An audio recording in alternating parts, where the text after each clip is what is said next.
Ya, dilanjut aja yang tadi ya. Dari wa yutafu alaihim.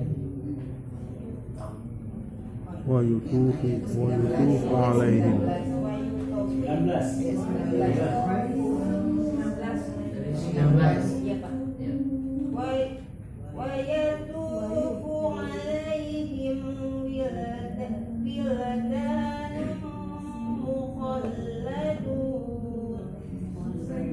Mukhalladun. Terus. Idza ra'aitahum hasibtahum lu'lu'an Mansura. Tahan dulu ya. Lagi. Ya. Idza ra'ait. Idza ra'aitahum hasibtahum lu'lu'an Lu'lu'am. Ya. Lu'lu'am. Ya.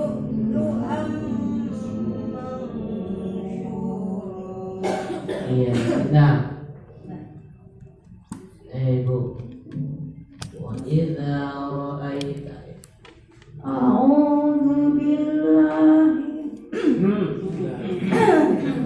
A'udzu billahi minasy syaithanir rajim.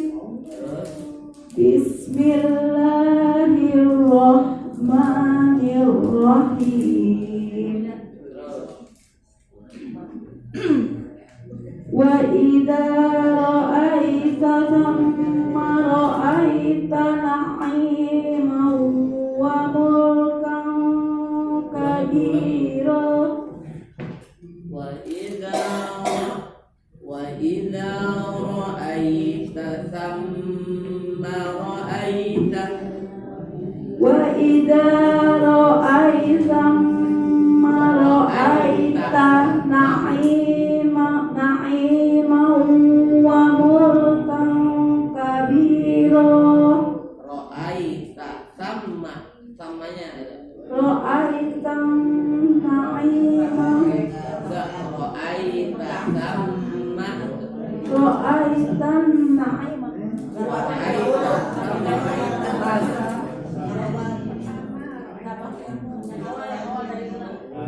Lihat hurufnya Bu, lihat hurufnya. Ayat 20. Wa idza ra'aita thamma ra'aita na'iman wa mulkan kabira. Iya. Terus aliyahum.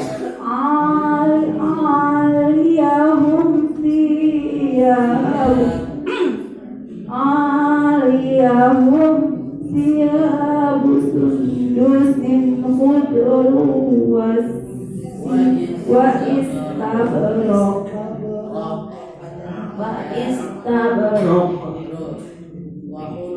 Wa kullu asawira min fiddah wasaqahum rabbuhum saraban dhahura. Pindah. Kemana?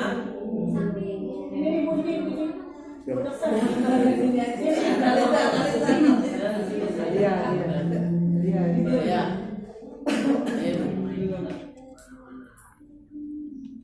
A'udzu billahi minasy syaithanir rajim. Bismillahirrahmanirrahim. Inna hadza kana lakum jazaa'an wa kana sa'yukum mashkura. Saya koreksi sedikit huruf ain ya. Sa. Jadi jangan sa. Kalau sa itu terlalu dalam. Sa, tapi keluar dikit. Sa.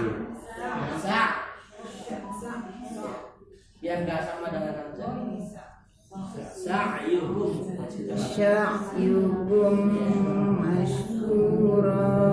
Terus Inna nahnu nazzalna 'alaikal qur'ana tanzila. Fasbir li hukmi rabbika wala. tadi kekurangannya ini huruf ain, huruf ha. Berarti huruf aksal halbi pertengahan tenggorokan. Ain sama ha-nya kurang tipis. Fasbir li hukmi rabbika wala tuti' minhum athiman aw kafura. Terus pindah. Nah, itu udah bener tuh ya Bu ya. Tapi di ayat terakhir bener tuh ain ha-nya. Ya, dipertahankan. Ya.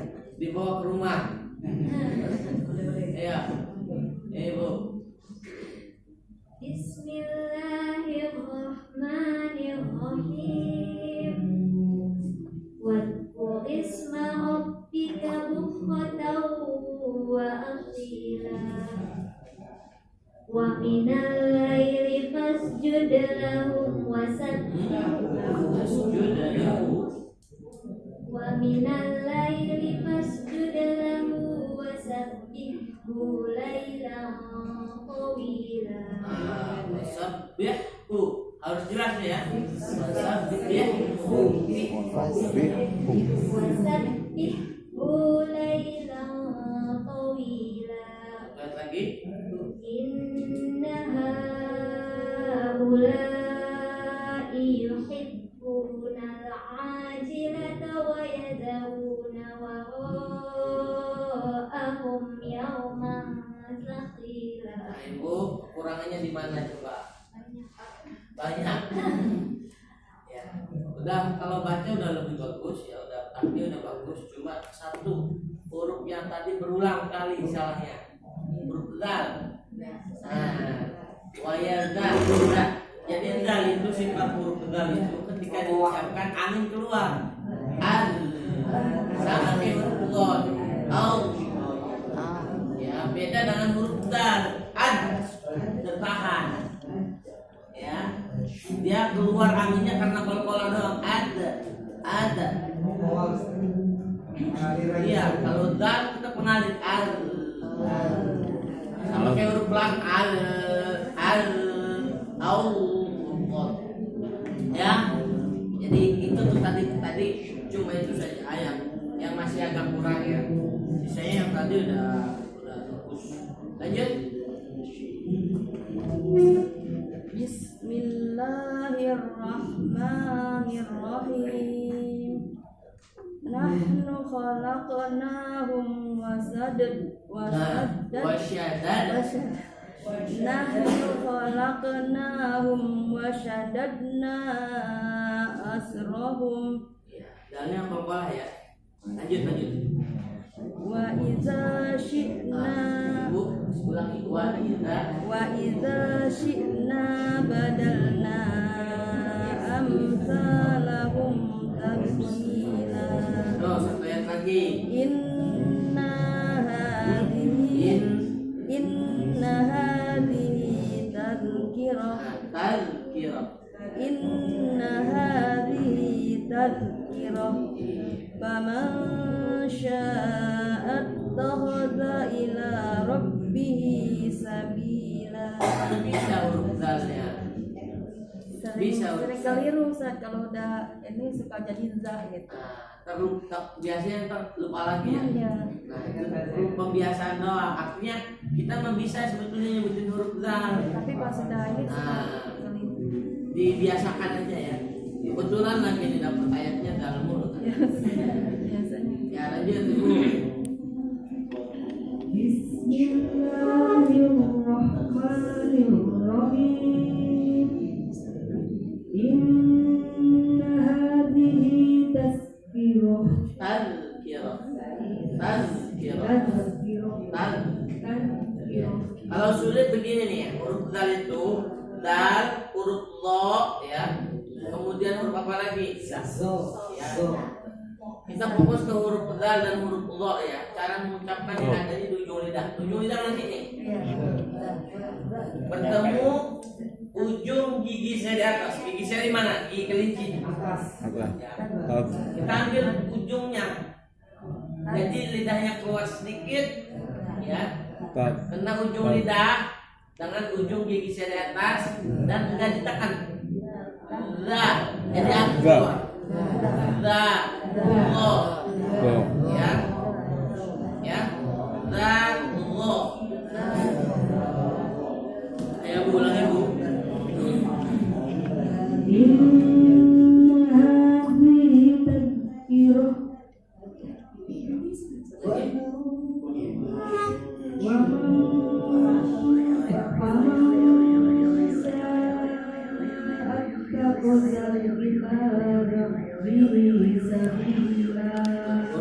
Sya'nya ya. Ya.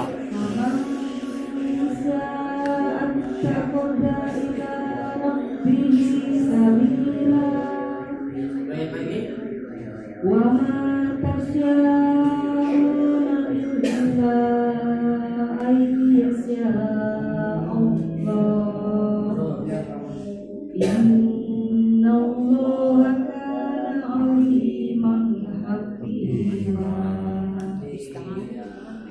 Cukup satu orang lagi. Pak Bambang belum ya, kemarin nggak ada ya. Sehat Pak. Ya, semuanya aja. Bismillahirrahmanirrahim. Yudkhilu man yasha'u bi rahmatihi Fi rahmati. bi rahmatihi Fi-nya banyak nggak? bi rahmatihi Nah, terus.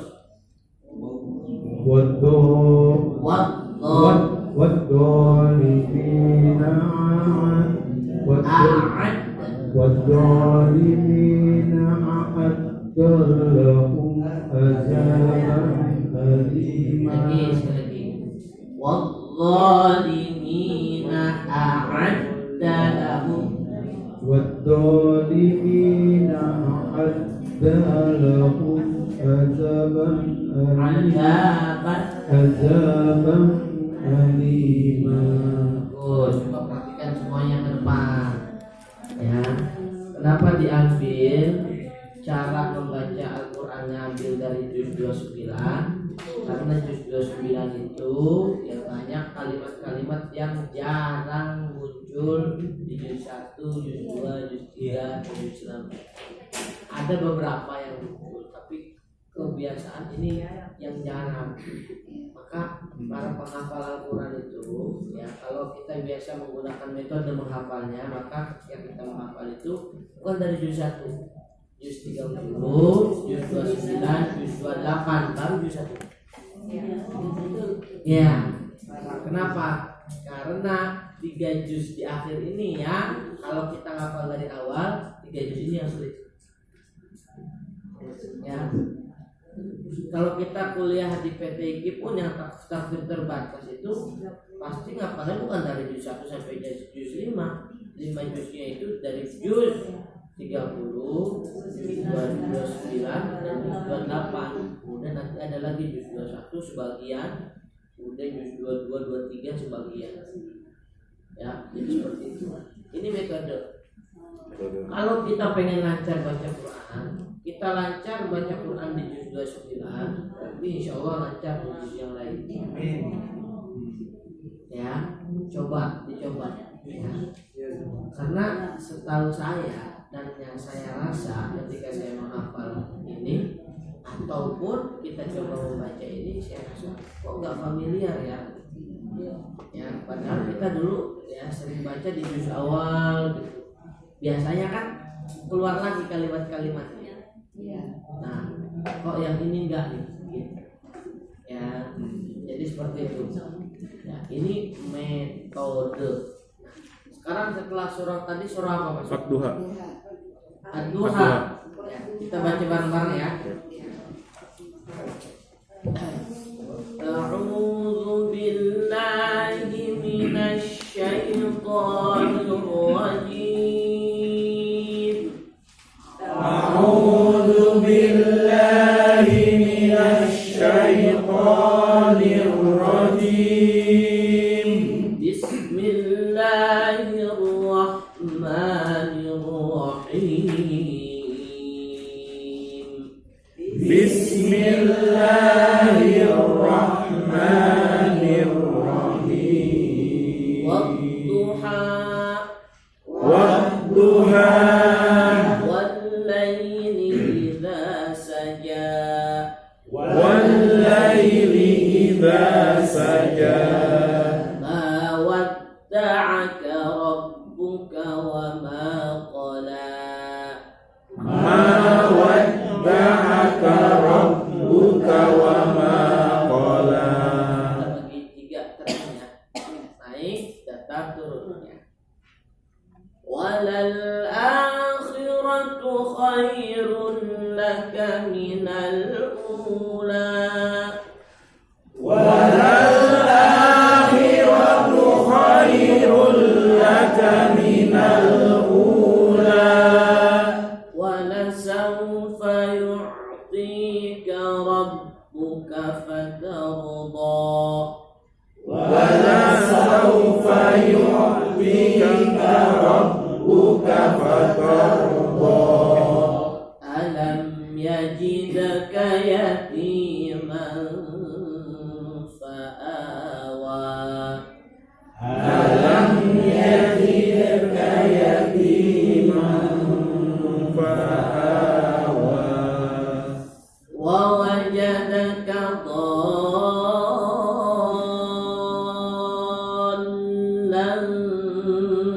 fahada. Wa wajadaka dhallan fahada. Dhal itu 6 harakat ya. Lazim musaqqal kirani. Wa wajadaka dhallan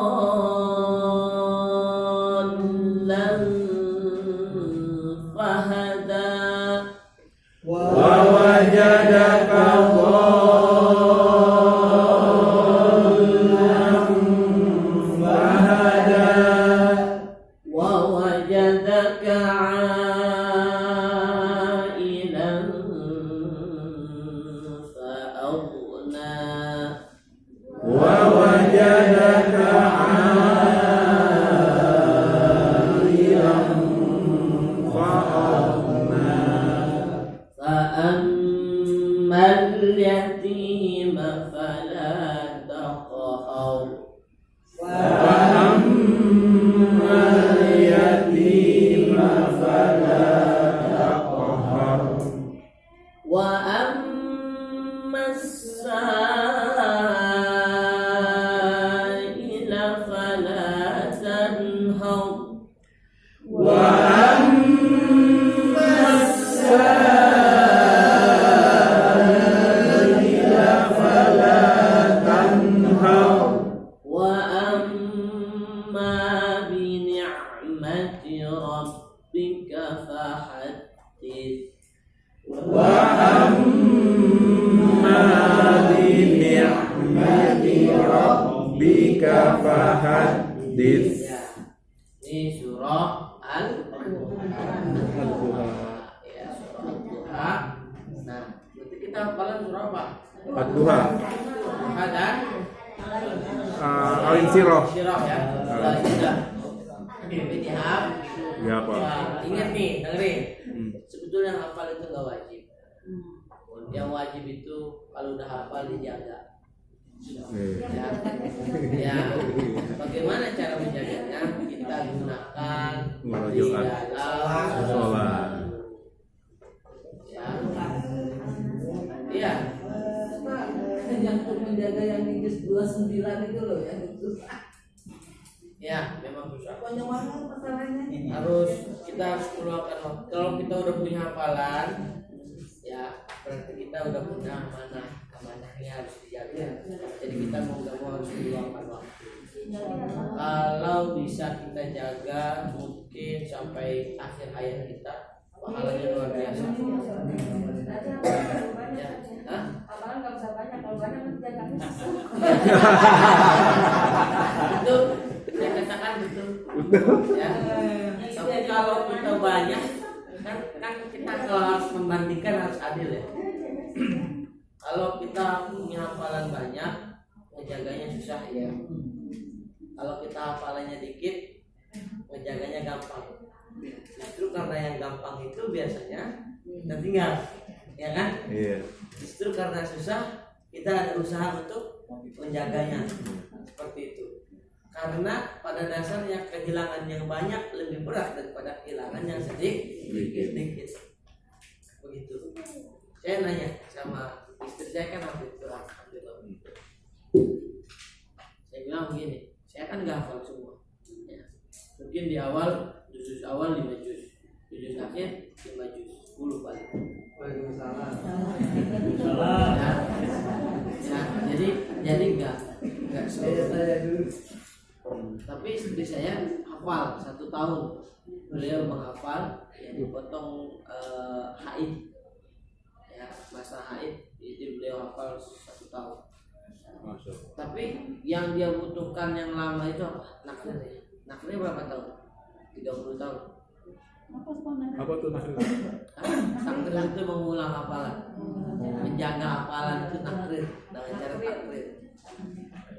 Kenapa 30 tahun? Ya kan sekarang usia 30 tahun. ya kan usia biasanya sampai 60. Ya. Jadi naklir itu selamanya sampai akhir hayat. Hafalnya cepat, tapi menjaganya yang lama. Murojaahnya berapa? Ya, Juz, Ustaz? naklir. Setiap hari berapa juz Pak Ustaz kalau 30 juz? Kalau gini, kalau kata Kiai Muhsin Salim, kalau yang hafal Al-Quran, ya kalau yang tidak hafal Al-Quran itu sehari minimal 1 juz, berarti yang hafal Al-Quran minimal sehari 5 juz. Tapi bagi yang udah hafal 5 juz itu bukan waktu yang lama, 30 menit beres. Ya, apalagi kalau dia baca dengan cara jam-jama. Ya, caranya begini. Tangan sir. Ya, itu lebih cepat.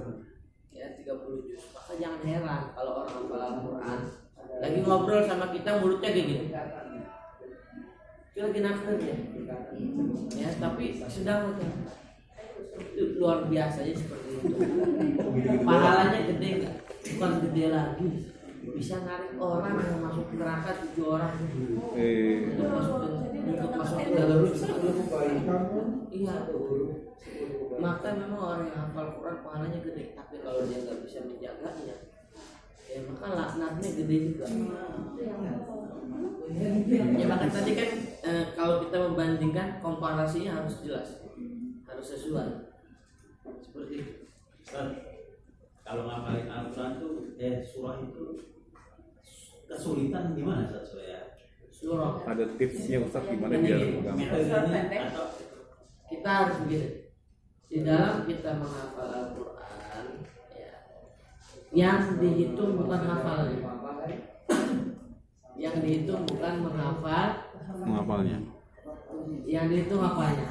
Usahanya. Istiqomahnya. Seberapa lama kita mau menghafal? Mau hafal mau enggak? Yang penting kita tetap mau menghafal. Artinya kita tetap lagi sedang membaca Al-Quran. Itu yang dihitung. Tahu argo taksi tahu? Iya. Ya. Argo taksi. Kalau lancar dari sini ke Bogor bisa 400.000. Ya kan? Kalau Lancar. kalau macet 500.000. bisa 800.000. Dua kali Bahkan lipat. bisa 1.200.000. Kalau Lancar. argo taksi. Saya tanya, argo taksi itu ngitung jauh apa ngitung lamanya? Namanya. Walaupun dia ngitung jauh, tetap kalau lama dihitung juga sama. Nama juga. Itulah cara Allah ngitung pahala kita. Ketika kita baca Al-Quran, ya kita baca 30 menit 1 juz, Misalkan ya 30 menit satu juz. Ya. Sedangkan orang yang terbata-bata ya untuk bisa sampai 1 juz itu 1 jam 2 jam. bisa 2 jam, bisa 3 jam. Saya tanya pahalanya gedean di mana? Gedeannya 3 jam. Dia terbata-bata. Kenapa? Karena waktunya yang banyak dipakai untuk baca Quran. Ya. Walaupun di dalam satu ayat, satu huruf itu di dalamnya itu akan dibalas dengan 10 kebaikan. Tapi orang yang lebih lama membaca Al-Qur'annya maka akan dibalas dengan dunia beserta isinya. Dari mana? Ya. Jadi ketika kita ngapal Al-Qur'an, kan yang bikin hafal kita apa Allah sih? Allah. Seberapa kuat kita ngafal Al-Quran kalau Allah tidak mengizinkan amal kita nggak hafal. Ya. Tetapi kalau orang yang misalkan dikehendaki oleh Allah dia hafal Al-Quran, walaupun dia hanya sebentar baca dia langsung hafal. Ada yang begitu? Ada. Tapi di luar ketika dia hafal Al-Quran itu bukan di luar kuasa Allah. Ya. Karena setelah kita udah pada hafal Al-Quran, kita udah pada hafal, Allah bukan lepas tangan. Tugas saya udah tuh kasih hafalan. Allah bilang begitu. Ngejaganya ya kamu yang menjaga, masa kita juga yang menjaga. Nah, ketika kita menghafal Al-Quran nggak hafal-hafal, mungkin Allah pengen kita tuh sedang bermesraan terus dengan Al-Quran. Jadi jangan mikir ya Allah, otak banget ini ya Allah. Ya, kita berpikir seperti itu nggak apa-apa, bagus itu, kita jadi mawas diri kan. Tuh, jadi seakan-akan kita itu ya la haula wala quwata illa billah, nggak ada upaya, nggak ada daya, ya kan, hanya Allah yang maha kuasa kan, la haula wala quwata illa billah. Ya kita hafal, terus kita nggak hafal, kita belajar, terus kita nggak bisa, biarin, itu proses. Allah tuh senang sama proses, ya, karena semuanya diciptakan nggak cuma instan. Allah bisa nggak menciptakan alam semesta ini beserta isinya dengan sekali bilang, bisa nggak? Bisa. Tapi Allah nyicil satu-satu. Hari Senin Allah menciptakan apa, hari Selasa Allah menciptakan apa, sampai hari ke-7 ya. Hari Sabat, hari Sabtu Allah menciptakan apa? Allah nggak langsung menciptakan. Kayak Nabi Muhammad, kenapa nggak diturunin di awal? Kenapa Nabi Adam yang diturunkan satu-satu dengan berbagai macam pujiannya? Ya, kenapa Allah menciptakan seperti itu? Supaya ada ibrahnya, ada nilai-nilainya. Ketika kita baca Al-Quran nggak bisa-bisa, ada nilai-nilai kayak terkandung banyak. Kita jadi mawas diri, ya Allah. Kita jadi sadar diri. Ya Allah, saya bebal banget ya, makan apa selama ini saya sampai otak saya bebal. Misalkan begitu kan? Jadi mawas diri kan? Jadi tambah hati-hati kan? Iya kan? Iya. Kalau malah yang orang yang dikasih lancar-lancar aja begitu aja, ada nggak mereka berpikir bahwa saya, waduh, saya mah lancar-lancar aja berarti Allah sayang sama kita. Pikirnya kan begitu. Nggak mikir dirinya ada kekurangan di hadapan Allah. Sedangkan Allah lebih suka ketika kita menghadap sama Allah itu, kita menghadap dengan berbagai macam banyak kekurangan kita di hadapan Allah. Ya, jadi Allah itu adil. Kalau kita baca Al-Quran gak bisa-bisa, masih terbantah-bantah terus, ya bukan berarti kita nggak hafal, bukan berarti kita nggak bisa. Mungkin Allah bilang begini, nanti ya kamu belum saatnya bisa. Khawatir kalau kamu bisa besok nggak mau baca Quran lagi. Bagaimana caranya saya berdialog lagi dengan kau kalau kau tidak mau baca Al-Quran lagi? Kan begitu, ya kan? Ya kan? Pak, kalau dalam menuntut ilmu ada nggak sih bahasa istidraj, Pak? Ada loh. Istidraj itu ada. Ya, di dalam kitab Ta'limul Muta'allim Allah ya, menuntut ilmu, ya, ilmu semakin tinggi harus apa? Tunduk. Semakin tinggi detailnya doktor, profesor tidak gampang menyalahkan orang lain. Kenapa? Karena dia akan melihat kiri kanannya, mawas diri. Dia mengukur dirinya sendiri. Pantas dia menyampaikan sesuatu, misalkan seperti itu. Kalau misalkan ada orang menyampaikan dengan berbeda, pasti dia akan tabayun. Ya. Tapi kalau orang yang menuntut ilmu, ya, karena tujuannya itu bukan untuk diamalkan atau segala macam, hanya untuk menyombongkan diri, maka suatu saat Allah akan mengangkatnya, kemudian Allah jatuhkan. Banyak kayak begitu. Banyak. Ya, banyak yang seperti itu. Nah, itu istidraj. Tapi kalau pengen cepat diangkat derajatnya sama Allah, maka berilmu.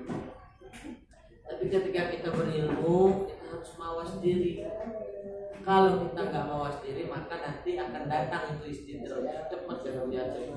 Wah, istidraj. Kayak di kayak di DPR, di kursi menteri-menteri. Emang itu mereka bukan orang-orang pintar, ya kan? 80% orang-orang yang berpendidikan sampai S3, ya kan? Betul? Tapi mereka pula lah yang banyak tersandung kasus. Jadi pada dasarnya ketika kita mau belajar apapun, ilmu apapun, ketika kita belajar kita harus mawas diri. Sama kayak kita baca Al-Quran, kalau kita belum bisa nggak apa-apa. Yang penting baca Qurannya jangan berhenti. Maka kemarin saya bilang orang nggak bisa baca Quran jangan diomelin. Aja deh. Orang nggak bisa baca Quran diomelin. Mana sih lu? Bodoh banget nggak bisa baca Quran. Besoknya nggak baca Quran lagi dia. Ya itu kita yang dosa. Ya selama dia berhenti dia baca Quran, dosa kita ngalir. Ya jangan. Orang nggak bisa baca Quran tuntut, ajakin, ya jangan dikatain, apalagi diomongin, ya. Itu anak ustaz dia bisa baca Quran, itu orang itu besoknya dia nggak mau baca Quran lagi. Ya, padahal dia datang mau belajar Quran, dia nggak bisa baca Quran, diomongin sama majlis taklim, mau majlis taklim. Anak kiai yang bisa baca Quran, ya benar. Ajak, ibu bisa baca Quran lagi yuk bareng gitu. Sampai dia bisa, kalau dia sampai bisa tuh, ya semangatnya muncul, baca Quran terus, baca Quran.